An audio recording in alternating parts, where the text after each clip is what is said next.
Do you know what this is?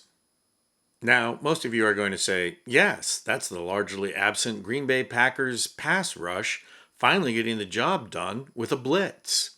But you would be wrong. It's actually Kamala Harris doing her media blitz. And just like the Packers nailed Matthew Stafford, Kamala nailed Trump for not only serving Putin, but doing so above American lives. Now, Kamala was barnstorming through the media, showing up on 60 Minutes. What does success look like in ending the war in Ukraine? There will be no success in ending that war without Ukraine and the UN Charter participating in what that success looks like. The podcast Call Her Daddy. Former President Trump claimed that some states are executing babies after birth. Can you just clarify? That is not happening anywhere in the United States. It is not happening, and it's a lie. The View. What do you think the effect of these lies are, and why is he doing this? And the idea that somebody would be playing political games for the sake of himself, but this is so consistent about Donald Trump.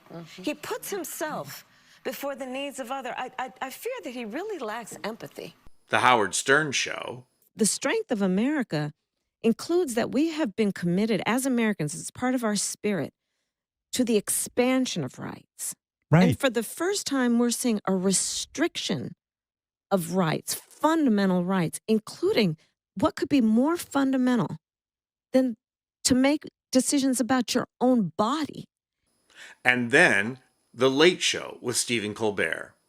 And it was on The Late Show with Colbert that Harris served up an unrelenting attack on the orange blob for the most abhorrent subservience to Putin that we know of. Yet. Now, many are speculating that Kamala let loose because of this. Cheers. There you go.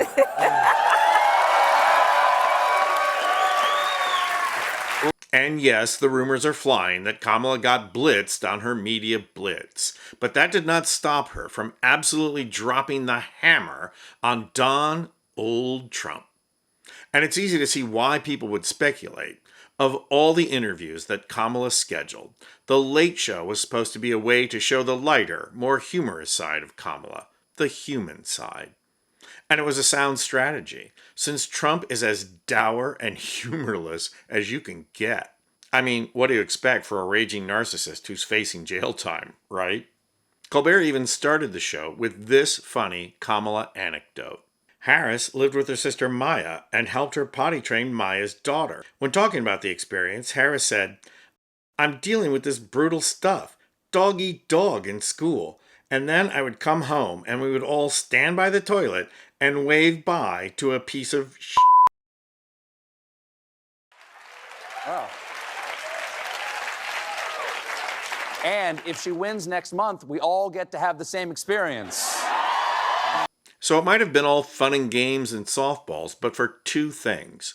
Colbert definitely wanted to give Kamala the opportunity to take a couple of swings at Trump to begin with. But then he was handed the opportunity via breaking news, and he took it. Just listen as Stephen Colbert hands the football off to Kamala Harris. Colbert asks, "Okay, what do you make of Bob Woodward's book? You heard that he's had 7 phone calls at least with Putin since he left office." Kamala replied, "If everything I've heard about Bob Woodward's book is right, then Donald Trump secretly sent COVID test kits to Putin for his personal use. I ask everyone here and everyone who was watching. You remember what those days were like? You remember how many people did not have tests and were trying to scramble to get them? You remember how rare that it was to have, when you remember people by the hundreds were dying every day. We would watch the number every day being reported of people who are dying, people who are in hospitals without their family, where the only touch that they had was of a nurse that they hadn't met because the family could not get there.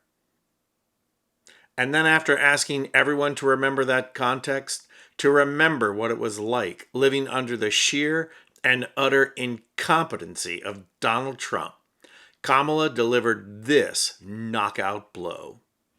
And this man is giving COVID test kits to Vladimir Putin? Think about what this means. What about the American people? They should be your first friend. Let it not be said that Kamala fails to seize the moment when it comes her way. And MAGA faithful, just how low can he go before you'll abandon him? He literally gave away American medical technology intended for your family to a Russian dictator. I wonder how many of the MAGA faithful had family members die on European soil to save the world from dictators. Do you hear that sound, MAGA faithful? That's the sound of your fallen family members rolling over in their graves over your poor decision making. I'm Anthony Vincent Gallo for Occupy Democrats.